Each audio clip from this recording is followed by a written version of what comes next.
আমাদের বাড়িঘর সব পানিতে তলায় থাকে, তারপর যাতায়াতে কষ্ট হয়, গরু বাছুর নিয়ে কষ্ট হয়। পটুয়াখালীর রাঙ্গাবালী উপজেলার ছোট বাইশদিয়া ইউনিয়নের কাউখালী এলাকায় বহু বছরের পুরনো এই সরকারি খালটি একসময় ছিল পানি নিষ্কাশনের প্রধান পথ।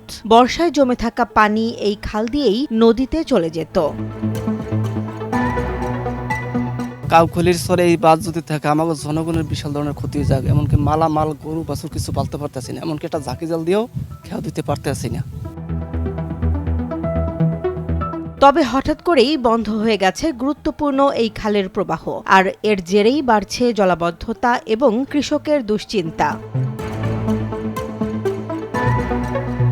চারিদিকের খালটা বান্ধা লাইছে, এখন বান্ধার কারণে পানি কেজিতে সব টান পড়ে গেছে। তলাই থাকে এক মোষ গরু, আবার সাধারণ মানুষ দুইটা মাছ টাছ ধরিয়ে খাইবে, এগুলোও খাইতে পারে না। আবার তরমুজের সমস্যা হয়, অনেক সমস্যা হয়। সম্প্রতি খালের মাঝখানে মাটি ফেলে বাঁধ নির্মাণের অভিযোগ উঠেছে স্থানীয় এক প্রভাবশালীর বিরুদ্ধে। এতে বন্ধ হয়ে গেছে স্বাভাবিক পানি প্রবাহ। স্থানীয়দের দাবি, সামান্য বৃষ্টিতেই এখন জলাবদ্ধতা তৈরি হবে এবং দীর্ঘ সময় পানি জমে থাকায় ফসল নষ্ট হওয়ার আশঙ্কা বাড়ছে। আমাদের বাড়িঘর সব পানিতে তলায় থাকে, তারপর যাতায়াতে কষ্ট হয়, গরু বাছুর নিয়ে কষ্ট হয়। তারপর যখন গরিব দুঃখী মানুষ আছে তারা একটু মাছ আনাজ ধরে খায়, সেটাও এখন বন্ধ।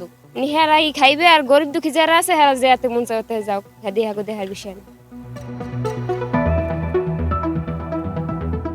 যদিও অভিযুক্ত মানিক মোল্লা এসব অভিযোগ অস্বীকার করেছেন। তার দাবি, তিনি নিজের জমির সীমানার মধ্যেই বৈধভাবে বাঁধ নির্মাণ করছেন, কোনো খাল দখল করেননি। ভাই, আমি তো কোনো খাল বান্ধি নাই, আর সরকারি কোনো জমির ভিতরে আমি দখলও করি না। কোনো এরকম কোনো প্রমাণ নাই। প্রমাণ যদি থাকে তাহলে আপনারা যাচাই বাছাই করে দেখেন। আমার রেকর্ডি জমির উপরে আমি বাউন্ডারি দিছি, আমার রেকর্ডি জমির আমার চাষাবাদের জন্য আমি করছি।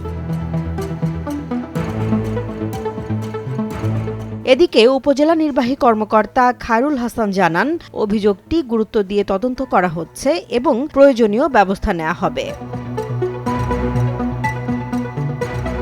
কাউখালী গ্রামের সরকারি খালে বাঁধের বিষয়ে আমরা একটা আবেদনপত্র পেয়েছি। তো আমি এই বিষয়ে আমাদের যে ভূমি সহকারী কর্মকর্তা আছেন তার কাছে আমি একটা প্রতিবেদনের দেওয়ার জন্য বলেছি। তো আসলে এই বিষয়ে যদি এরকম কোনো ইস্যু থেকে থাকে সেক্ষেত্রে আমরা এই বিষয়ে যথাযথ ব্যবস্থা গ্রহণ করব।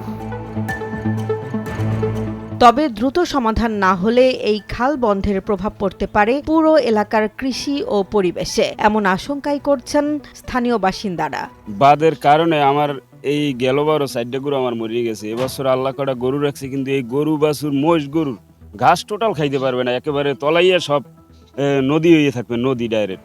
আর যেহাইন দিয়ে ছড়ে হ্যাইন দিয়ে মনে করেন অন্তত নর্মাল আধগানি লইয়া জমিন শেষ ভাঙ্গে চুরিয়া। এইভাবে এই বাঁধে অনেক ক্ষতিগ্রস্ত আমরা এখানে। জেসমিন জাহান, নিউজ ডেস্ক, জনবাণী।